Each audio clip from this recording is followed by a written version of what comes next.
Welcome to the Business of Government Hour TV, a video companion to our flagship radio program. I'm Michael Keegan, your host. Each week, government executives and thought leaders join me for an informative, insightful, and in-depth conversation on improving government and its effectiveness. These individuals are truly changing the way government does business. What are the key IT priorities for the U.S. Department of Justice? How is DOJ going from IT modernization to its transformation? I'll explore these questions and so much more with Joe Klimavicz, Deputy Assistant Attorney General and Chief Information Officer at the U.S. Department of Justice. My co-host from IBM is CeCe DeCamp. You can take a look, take a listen, download the entire interview at Podcast One, iTunes, and at businessofgovernment.org. So, Joe, IT is critical to the success of the DOJ's mission, executing DOJ's mission. And I'd like for you to give us an overview of your strategic vision for IT at DOJ, and more particularly, what are your priorities? So my vision is to drive information and technology solutions at the pace of American innovation. Mm-hmm. I think it would be a huge failure on my part if the Attorney General could go to Best Buy and buy something better than what I'm providing. So beyond that, I mean, we want to be known as wise stewards of taxpayer dollars. So being frugal with our dollars and smart with our investments. We want to be bold enough to make a difference, adaptive, because we're embracing and leveraging the changing world. Smart risk takers who experiment wisely with technology. And I do expect that as we experiment with technology, and I've seen this firsthand, we will expect some things to not realize the benefits, the value that we expect, but that's part of taking risks. We want to be transparent and inclusive in all of our operational and financial priorities, technology leaders whom people trust because we exceed expectations. We are in the process of revising our strategic plan. We typically, those things have a shelf life of about 3 years. So in that, we got 4 goals. Let me just kind of walk through them real quickly here. Continuous in service delivery improvement. We want to. It's an ongoing thing and something that's you always want to focus on. Make sure you're trying to do everything you can to drive that end-to-end customer experience and provide tailorable services. So, at the same time, we want to provide enterprise-wide. We want the services to be tailorable to the individual customer. We want to build intelligence and automation into standard processes. So much of today's IT environment, you got to react fast, and most of this real time because the systems just require that. I want to strengthen and forge strategic relationships with our business partners. I really mean business partners. They're every bit as critical to our success as our own employees. I want to design and launch autonomous services to support mission-critical operations. Secondly, is manage taxpayer funds wisely. I think that with an unlimited budget, you can provide great services, but here I'm trying to really focus on how do we maximize the value from our budget. And we want to pursue cost savings through shared services and exercise spending authorities that really pave the way for efficient modern systems, strengthen the cost transparency, accountability, and performance. Huge amount of focus on leveraging economies of scale through strategic sourcing. Obviously, partnering with other parts of the government to do that. I guess lastly in this area is removing unnecessary layers of complexity and proprietary solutions. Open source, standards-based solutions are ultimately going to be more cost-effective. Third one is protecting the mission. We want to minimize the risk through continuous monitoring. We want to enhance our enterprise-wide incident response and cyber hunt capabilities, provide enterprise-wide identity, credential access management services to ensure that the right users are accessing the right information and we have the right credentials in place. And I also think of when you talk about protecting the mission, we've got to have plans in place for IT recovery, reconstitution, business continuity of our key operations. And finally is maximizing the mission capabilities. And I like to think of my office as full service. and that includes more than just infrastructure, really focusing on how do we drive department-wide access and management of our smart data, and realizing the potential of dark or unused data. There's a lot of data that's collected for a one-time purpose and then essentially put on a shelf, and I want to make sure that we're maximizing the utility from the information we have. Improving operations and stakeholder experience incrementally through micro-innovations. Micro-innovations or pilots or proof of concepts are a great way to bring in new technology, see how easy it is to assimilate that into our operations. We're also you can't talk about data without talking about analytics and machine learning. We have tremendous amounts of information, a lot of it unstructured, and we're constantly bringing in and evaluating new analytical tools. And I'd say expanding access channels and optimizing for cloud and mobility. I mean, it's one thing to say that something can run in a cloud. It's you can say the same thing about mobility, that you can access it through mobile devices, but it's another to actually optimize services for both of those. And that's something that we're going to be really focusing on moving forward. So, with that portfolio and with your critical mission, what are your top, say, 3 management challenges or so that you face, and how have you sought to address those challenges? I think it's pretty easy. It's cybersecurity, modernization, and the workforce. So much of it comes down to your workforce, as you're alluding to. I'd say cybersecurity is probably the number one challenge. As everybody knows, cyber attacks are increasing in aggression, sophistication, bypassing traditional security tools. And I'm focused on enhancing and strengthening our security posture to defend against these attacks. We have very sensitive law enforcement and national security and operations, missions, and so on, and that we're a target. And so we've got to help maintain the confidentiality, integrity, and availability of our systems. The next area is really modernization of our legacy systems, and we've been really focused on that for a number of years. Legacy systems that are built with antiquated code, contain inherent vulnerabilities, increase the attack surface, and we want to make sure that we're modernizing to the extent possible to not only enhance our cyber posture, but also reduce our operating costs and enhance our general capabilities. The last area I'd say is recruiting, retaining highly qualified IT personnel. We have to work within the federal hiring process, and sometimes you have hiring freezes, and we have gaps from a competitive pay perspective with the private sector. There's going to be difficulties in locating individuals with the right skills. One area that we're really focusing on is training our existing workforce, making sure they have the access to the best training and doing everything possible to keep their skills current. How do you lead? What are the characteristics of an effective leader, Joe, given and what are some of your principles that you follow? So there are many ways to define leadership, but my definition of leadership is getting people to follow you when a positive outcome is not certain. And everybody wants to know, well, are we going to be successful? And it's like I don't know. It's like, and never done this before, and that's to me is real leadership. And when you can't guarantee that what the outcome is going to be. And I think one of the things you've got to do is you got to be a visible communicator. I always like to tell people that you can't lead by sitting behind your desk and hoping somebody reads your email or so. You got to get out there. And somebody told me a long time ago, and I have no idea whether this is true or not, but you actually got to communicate the same message 7 different channels, through 7 different channels, before people actually take it seriously. If you just send out an email and think that they might have read it, but they're not going to believe it, they've got to hear it from a couple of different perspectives.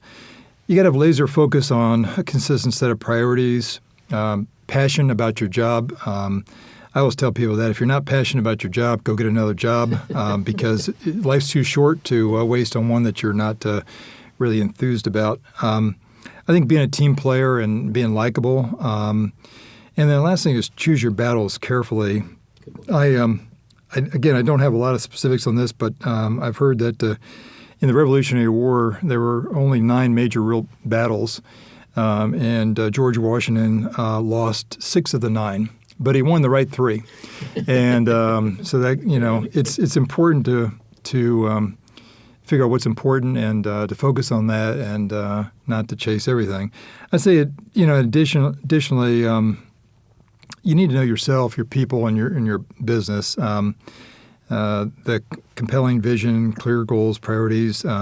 Try to figure out how everybody fits into this and list everybody's help. And then, as I was mentioning earlier about training, equip your personnel, your staff to be able to get on board and support your goals. Act on facts and make decisions. I think too often we wait for perfect information to make decisions, and it's just never the case, or it's at that point it's too late. I think demonstrating the highest standards of conduct, integrity, professionalism. You're always on stage as a leader.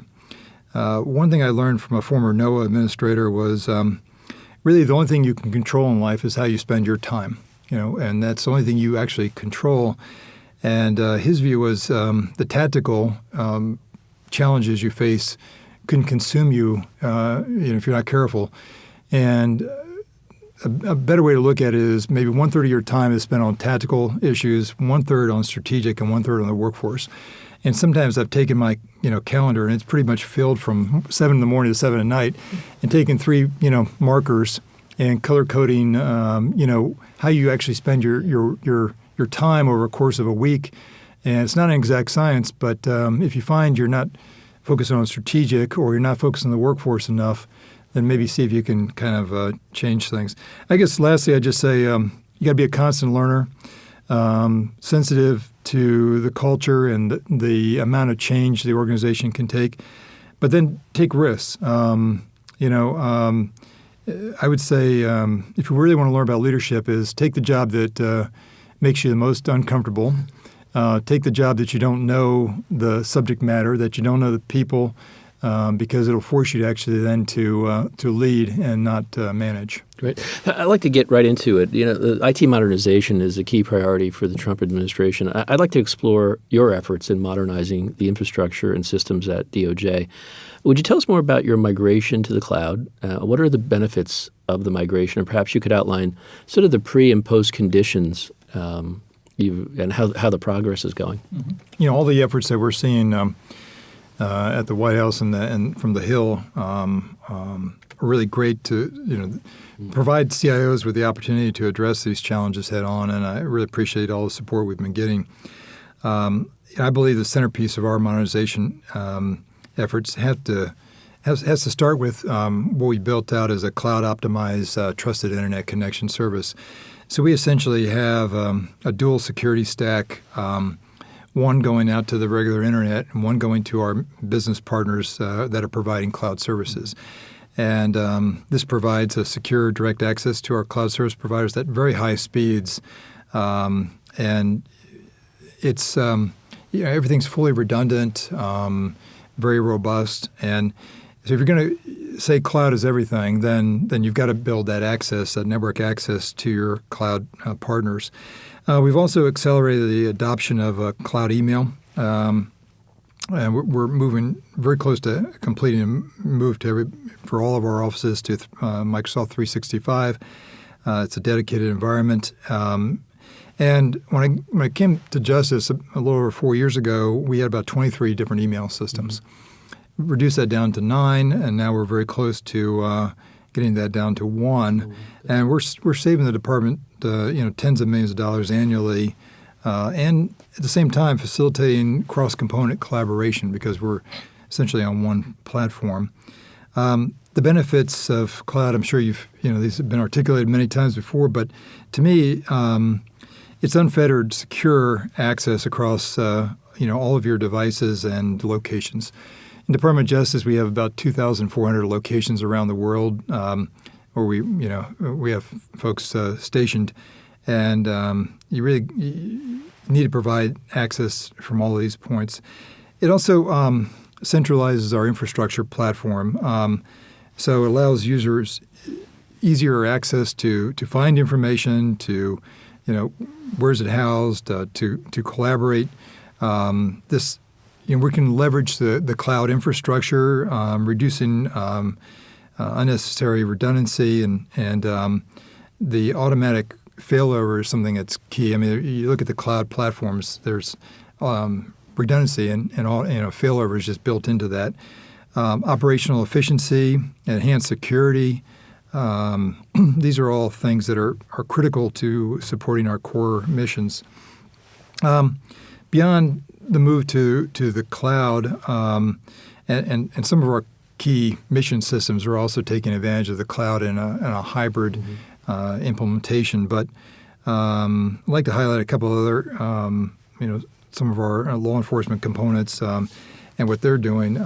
Within the FBI, the National Crime Information Center Modernization is delivering new search capabilities and name matching algorithms to a system that was deployed nearly 20 years ago.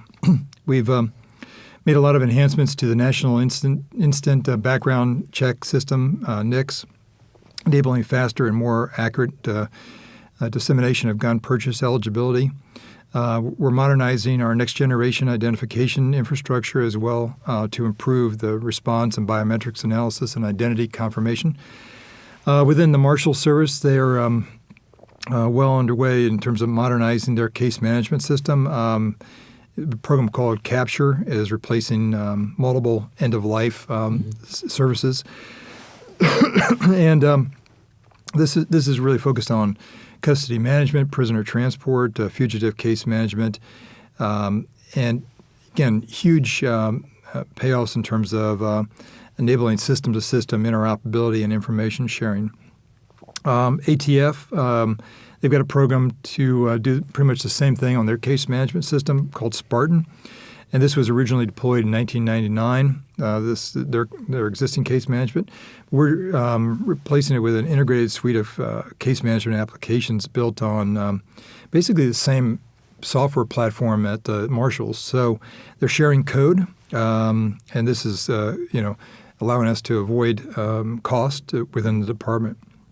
Within our Executive Office of Immigration Review, they're also updating and modernizing their case management capabilities. This is to enable immigration judges to reduce the backlog of immigration review cases.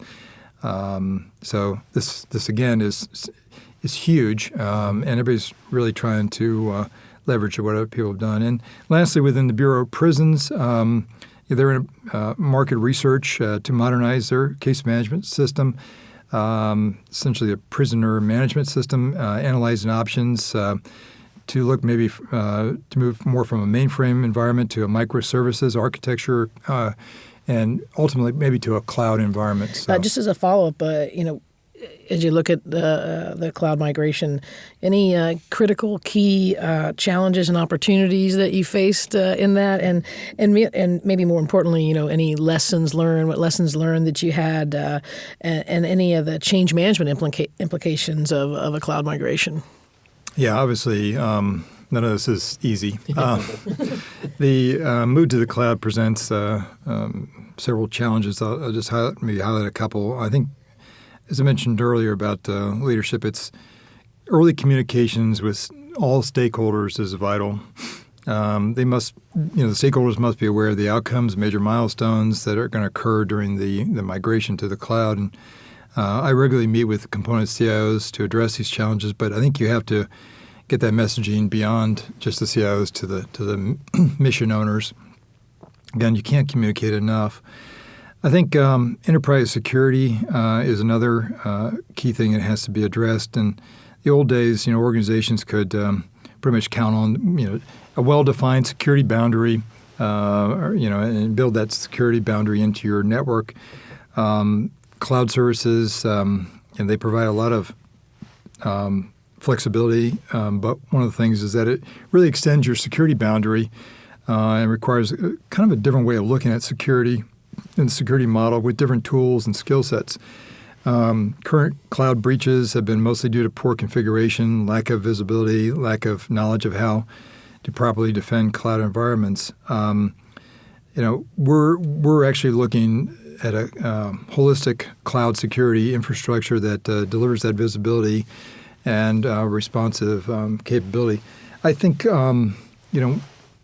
if you're buying software as a service in a cloud environment, then the cloud provider should provide the entire security. But a lot of times we're just doing infrastructure or platform as a service, and we actually the industry partner is securing the infrastructure, but you still have to secure the application that's riding on that infrastructure.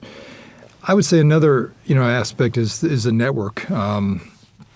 Everything is remote by definition. You need to make sure you got sufficient bandwidth, not only for your current workload, but for your future data growth. So a robust and secure network is absolutely critical as you move to a cloud environment. I guess probably the largest and most overlooked issue is the people. The mission owners can be reluctant to physically, separate from their servers. Yes. Seen that a few times, and this can take a lot of reassurance. And again, it's impossible to over communicate, and you need to be sensitive to the human aspect of this. Some of the lessons learned: consistent priorities, getting a pretty good inventory of what you have. That's key. Developing a migration plan and schedule early on, even if you don't have all the details. Prioritizing the mission first. You can have the greatest optimization plans, but they can't interrupt the agency's mission. The mission will always come first, and it must. I think again, some of the benefits, some of the opportunities there, as I mentioned earlier, is this ubiquitous access to data and computing. And we have got a chance here with cloud that you're aggregating the information, the compute, and the analytics together in one place. And that's very powerful. And I think that that can create users with an immersive experience, that is essentially powered by the aggregation of these three aspects. I think, cybersecurity, our thinking has to evolve with computing. And then lastly is, computational accelerators such as quantum and neurocomputing will be critical to, fully secure and leverage these capabilities. And I think that these cutting-edge computing technologies like quantum are only going to be available in a cloud environment. I've seen some of the infrastructure around quantum computing, and it'll be a long time before I host that in one of my facilities. Joe, there's some that believe that IT modernization is not enough, and rather than simply modernizing their systems, agencies need to create a dynamic IT environment so that they can evolve to meet, changing requirements. Why is modernization not enough, and what are the implications of a digital transformation? Modernization is really important for all the reasons we talk about. But if you only look at modernization, I think you're going to limit your gains in terms of performance and security. And in the end, you're not going to be as efficient as you need to be, especially in the years ahead. And I think the concept of transformation speaks to how do you adopt technologies and strategies that fundamentally shift how agencies do work. And really the last thing you want to do is not to just modernize the existing systems that you have in place with the same processes. And it's the old adage of do your business process reengineer. Figure out how you would like to do business if technology was not an impediment. And I think you also need to create a dynamic IT environment that can evolve, as your enterprise does. Looking at the underlying infrastructure and service delivery model, I would start with a common strategy or one that guides the agency on, where they make investments and how they make investments. But you really need to build in that flexibility because the way technology is going to change and the way you want to do business is going to change. key aspect of this is your workforce. Creating a high-performing, nimble workforce that can, understand the technology, understand what is possible doing it. I mean, I think about things in terms of possibilities. What is possible versus because there's a lot of technology out there, and I think my experience is technology is never the impediment that prevents you from doing something, but you've also got to have that innovation and creativity. How could technology enable something that's a different way of doing business? And the workforce is key on that. And I think you got to make sure that you're focusing on training and recruiting talent that has these capabilities to think about what's possible. And just one example I'll leave you with is 3D printing. I was out on the West Coast a couple weeks ago, and it is amazing the progress that's been made in 3D printing. And if you just think about, well, I'm just going to print, and you can print pretty much in any material you like today, and the size of some of these printers is unbelievable. But if you think about printing components and assembling the components the way you did in the 1920s when you were building a Model T, you'd be missing out on a huge opportunity of you can just print the end product all assembled and be done with it. And really skipping a lot of intermediate steps. And so I'll leave you with that thought. Besides analytics, I want to get at what emerging technologies hold the most promise in helping you meet your mission, but also, more importantly, given what you talked about earlier, how do you assess your department's strengths and weaknesses in exploiting the pace of IT innovation? I think from a strength perspective, collaboration and cooperation within the components toward the IT goals of mobility, security, and analytics is very significant. But this is obviously we have a very diverse set of missions and scope, but we're leveraging a lot of human-centered design and lean startups to tackle some of the biggest challenges. We have many different labs, mostly to support our litigation services, and we can bring in technologies there. And a lot of companies will let you use technology for a couple months free of charge to come in there and help you set it up and so on, and then they'll take it back at the end. But because it's great from you can see firsthand what it's capable of doing. I think some of the challenges, though, as we mentioned earlier, is the finding talent that can actually take advantage, understand the technology and what it's capable, and also just envision what's possible, the art of the possible. I always say funding is a pacing function. Funding should never change your end goal, where you're trying to get to. It does have a bearing as how fast you can get there sometimes. But anyhow, that's. I think we do a pretty good job of assessing new technologies, emerging technologies. Obviously, if resources are unlimited, I would like to do more. You mentioned about analytics, and again, I think we're putting a lot of resources into figuring how we can bring in analytical packages, new computing platforms, essentially going through all of the information and trying to find that proverbial needle in the haystack. We have a lot of unstructured data that we have to deal with, and that's sometimes challenging.